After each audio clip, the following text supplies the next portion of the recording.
নমস্কার, আশা করছি আপনারা সকলে খুব ভালো আছেন।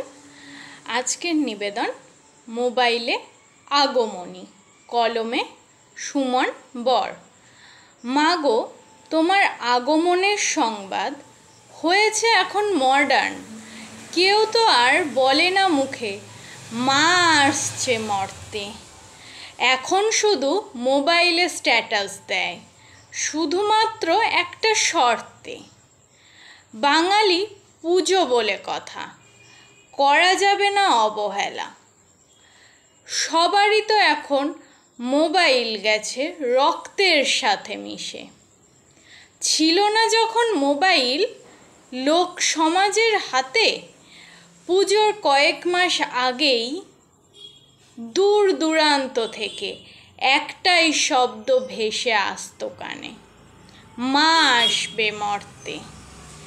নিয়ে আসবে 2 ছেলে 2 মেয়ে তারই সঙ্গে। বাংলার বুকে ভেসে বেড়াতো পুজোর এই 5টি দিন, ঢাকির ঢাকের শব্দ আর পুরোহিতের চণ্ডীপাঠ। শুনে শান্তি পেতাম, ভুলে যেতাম মনের কষ্ট। তাই তো আজই বাঙালির দুর্গা পুজোয় আসক্ত।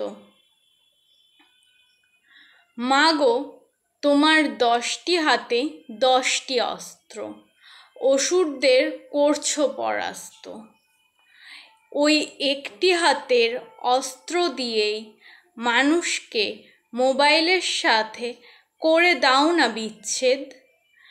মাগো, এই মোবাইল করেছে অসুরের মতো অনেক সর্বনাশ। মোবাইলে ব্যস্ত পিতামাতারা, আদরের বঞ্চিত সন্তানের আর্তনাদ। করেছে কত ছাত্র জীবন শেষ, করেছে কত রহস্য ফাঁস। এই মোবাইল করেছে শুধু সমাজের সর্বনাশ। মাগো, তুমি নতুন রূপে এসো, করো এর বিনাশ। নমস্কার।